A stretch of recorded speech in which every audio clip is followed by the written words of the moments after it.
In this Warframe guide, I'm gonna show you 5 build setups that are both cheap and easy to put together as well as potent enough to take on Steel Path no problem. So, if you're just about to start Steel Path, or you simply don't have all the fancy shinies in your arsenal just yet, then this video is for you. Big shout out to all generous channel members who helped me keep the lights on. And now, let's jump right into it. Okay, so before we take a look at the first build, one quick disclaimer about what kind of video this actually is. Today, you will get 5 loadouts, including Warframes companions as well as weapon recommendations, and these will be easy to put together, meaning no arcanes, no prime mods, neither on the Warframe nor on the weapon, no Archon shards of course, no ribbons on the weapon, no operator requirements like operator skills, focus lenses or whatnot. And while helmet abilities are allowed because it's actually not that difficult to unlock that system, some of today's frames don't even need that. Just one quick thing to note, when it comes to explaining those Warframes, how their skills work and how to play them in the first place, I'm not going to go all that much into the details and all the nitty-gritty. So if you're looking for a more detailed explanation, then you can either check out one of my build guides on those Warframes or search for something else on YouTube that has been put together by one of my talented creator colleagues. But with that being said, let's jump right into the first Warframe now. Alright, and the first frame on the list is not only every new player's favorite, but also the Warframe that I think was the first frame that any player out there has ever created themselves. Of course, I'm talking about the unstoppable force Rhino. See, Rhino is not only amazing when you start out the game because his iron skin makes you basically unkillable, but he also packs quite the punch even in later game content and in Steel Path, and this is exactly why I put him on today's list. Now, when it comes to performing well in Steel Path, there are basically 2 criteria that any Warframe needs to meet in order to be viable. The first one being, of course, you need to have some sort of survivability because, if you're just made of paper mache, then you will not last on the field longer than 30 seconds, and on the other side, you need to have enough damage output to be able to deal with those stronger buffed up enemies, because if you don't deal the numbers, then unfortunately, you're not a viable frame. And the reason I'm telling you all of this is because Rhino excels in both of these criteria. In order to keep him alive, of course, we will use Rhino's iron skin.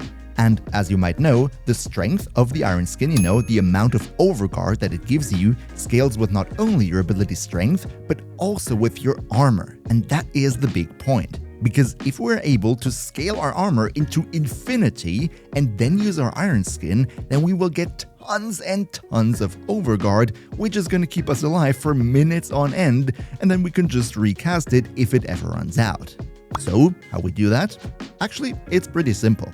What we need is his augment for his first skill, Ironclad Charge, because what that does is, when you charge towards enemies, for every enemy that you hit with the charge, your current armor is being taken and then multiplied by a certain percentage. And believe me, if you hit enough enemies with this, then the armor multiplier is gonna be absolutely insane. But that's only one step of the equation. The next thing we do is we infuse the helmet ability Parasitic Armor over his 4th skill, and what Parasitic Armor does is it takes all your shields, multiplies that by your ability Strength, and then converts that into armor itself. So basically what we do to keep Rhino alive here is we use Parasitic Armor to turn our shields into armor, so we have a ton of armor, and then we unleash Ironclad Charge into a big group of enemies, multiplying that armor into the stratosphere. And if we then cast Iron Skin, then with this build right here, we're expecting around 100 to 150,000 overguard. That is quite nice, and especially when you're just doing base level Steel Path, it's absolutely more than enough to keep you alive. Now, as for the damage output, that is actually also pretty neat because Rhino has his skill Roar, which we all know to be one of the most famous helmet abilities because it's just that good. And yeah, naturally, on Rhino himself, it's even better than through the helmet on all other frames.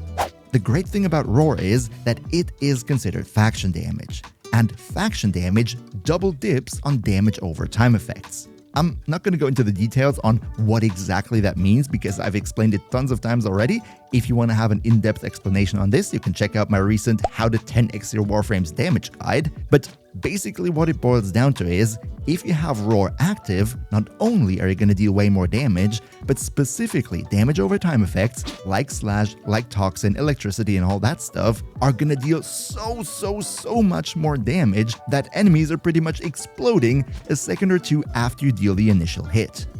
This right here, by the way, would be the Rhino build. We go for armor and ability strength because that is what we need for our survivability, and also the more ability strength we have, the better the buff from Roar is going to be. And then redirection and vigor both to give us more shields, because remember, parasitic armor turns those shields into armor, which will give us way more survivability.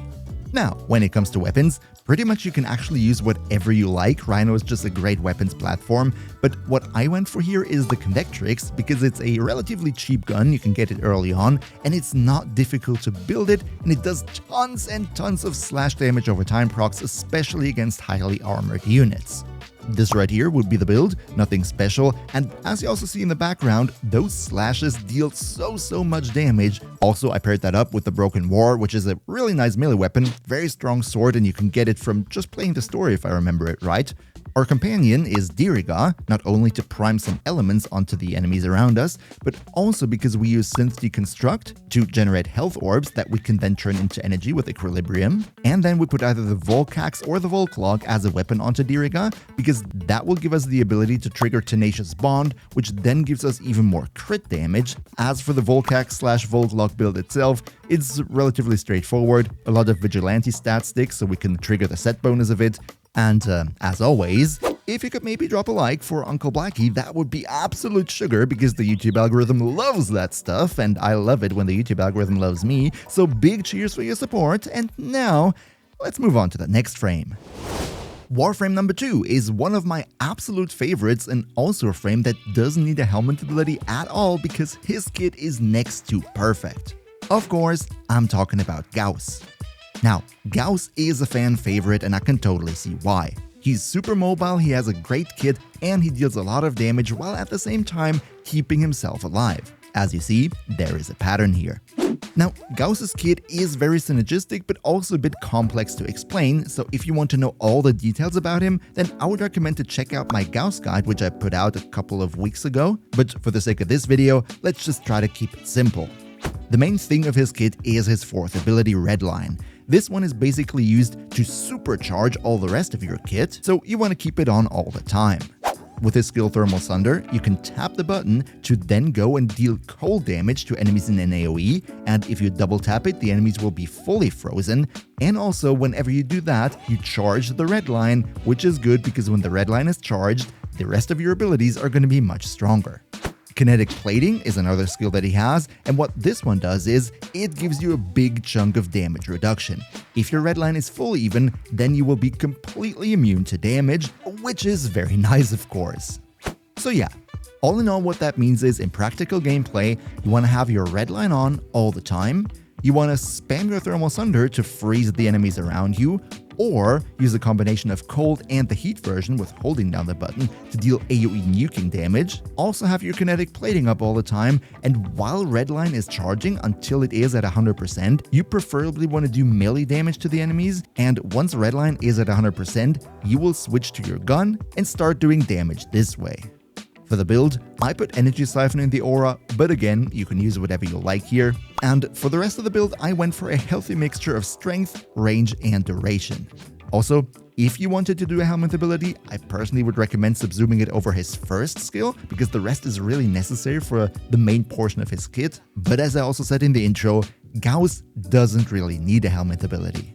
As for the weapons, I went with the Siam and the melee slot, which is the katana that you can get from Deviri, so relatively early on already. Pretty standard stuff right here, nothing special. As main weapon, I went with the Arca Plasmor. I used the normal one because I wanted to keep it cheap, but if you already have the Tenet version of it, then definitely go for the Tenet version because it's much stronger. This one here is modded for a mixture of crit and normal damage, and as you also see in the background, Gauss is definitely able to hold his own in Steel Path. Okay, now the next frame on the list might be a little bit controversial because you can only get him after you play through the entire story of Warframe, which means after you finish the Whispers in the Walls quest, and that is not necessarily that much of a beginner frame. However, even if you finish the entire story, it can still be that you're struggling with Steel Path or higher level content, and if that's the case, then Dante is definitely your man for the job because oh boy is that man strong. Let's take a look at him.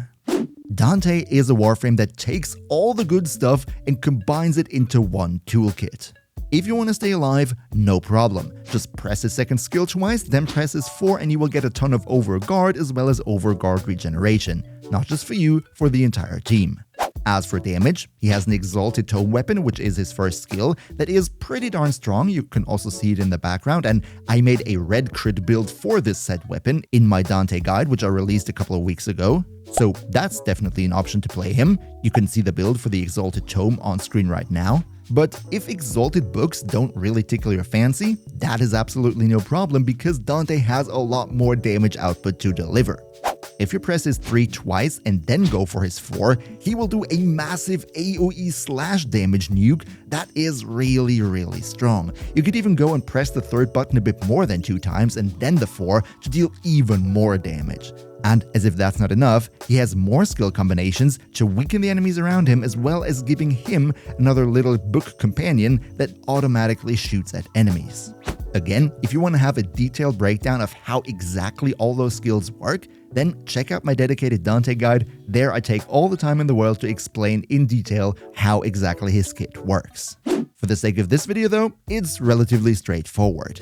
Dante is a caster type frame, and his animations take quite a bit of time to finish, so what we need here is natural talent to speed up the casting speed of him, as well as streamline to give us a bit more efficiency, and then the rest is essentially a healthy mix of strength, range, and duration.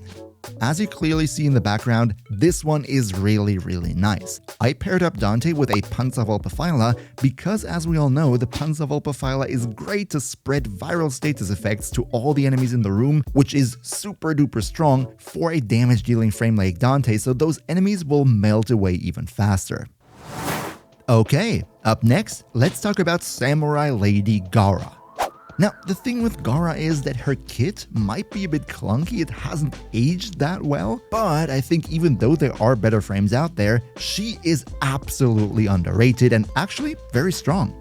The great thing about Gara is that her kit itself can do a lot of things that usually other Warframes would need specific mods, Archon shards, or helmet abilities for. For example, her 3rd skill Spectrage, which is actually a skill that distracts enemies in an AoE, with the Augment Spectre Siphon, this can be used to generate energy orbs for you. That is already nice. Also, Gara gives you a lot of survivability, especially with her 2nd skill Splinter Storm, which can get you up to 90% damage reduction. Now, the coolest thing about her kit is that theoretically, her damage can scale indefinitely even into the highest enemy levels. The way this works is, you use her 4th skill to create a round glass wall around you, and then you go out of this wall and cast her 1st ability onto the wall to make it explode. This exploding glass will then deal damage to enemies and also refresh the duration of your 2 and increase the damage of it. This way, you not only have damage reduction, but also scaling damage potential, which is very nice. And with the Spectre Siphon Augment, her 3 can be used to generate energy for you. So she brings a lot right from the get-go. This right here would be the build. As a weapon, I personally went and used the Nataruk with her, which is a great bow, deals a ton of damage, and especially when you go for Hunter Munitions to deal damage over time with Slash against heavily armored enemies, like Grineer. The bleed ticks that this one does are absolutely out of this world. As for the companion and other weapon slots, you're pretty much free to use whatever you like. I again went with the Siam that I previously used on my Gauss, as well as the Panzerwolpefeiler from my Dante showcase. And last, but definitely not least, let's take a look at our not-so-chill space monk Baruch. Baruch is a really interesting Warframe, definitely underrated, and I also absolutely want to get to him and give him a dedicated build guide here in the near future. See, the great thing about Baruch is that with his 1st ability, if you have at least 200% range modded onto him, he is completely untouchable because he will not take any damage from any direction as long as he also doesn't attack the enemy. Then, with his 2, you can put enemies to sleep, kind of a bit like Equinox with Rest and Rage, but I would say Rest and Rage is a bit better at it. And the bread and butter of his kit is his 4 called Serene Storm, where he pulls out his Exalted Fists and deals massive damage in a cone in front of him. Now, the special thing about his Exalted Fists is they have an augment called Reactive Storm, where they gain tons of status chance, and it changes it in a way that those fists always adapt with their elemental damage to deal exactly that type of damage that the enemy you're currently attacking is weak against. As to how you play him in general, first, you definitely always want to have his first ability up because that's what's going to keep you alive. His 3 is very important because it gives you damage reduction, and also it reduces his restraint, which is something that you want to keep as low as possible all the time. And then pull out his fists with the 4 and deal massive damage. This right here would be the full build. As you see, nothing special, a nice mix of strength, duration, and range. As for weapons and companions, you're pretty much free to use whatever you like because your main weapon is going to be the Exalted Fists anyway. And as a companion, you could use the Diriga that I used with Rhino, you could use the Panzerwalpefeiler to spread viral among the enemies, both are going to be very nice. But if you prefer something like Nautilus, for example, to group up the enemies, then feel free to go at it. Companion choice for Baruch, in my opinion, isn't all that important. And if you now want 10 more budget Steel Path loadouts, then check out part 1 of this video right here. Another big shout out to Niels V, Demon Lord Zell, Demon Emperor, Emperor Prime, Nas Linux Gaming, Lycan Shepherd, Turtlepeer, Pepperwolf, Onakanio2, Misfire DX, and all other generous channel members for your continuous support. We see each other, hopefully in the next one, and until then, as always, good loot.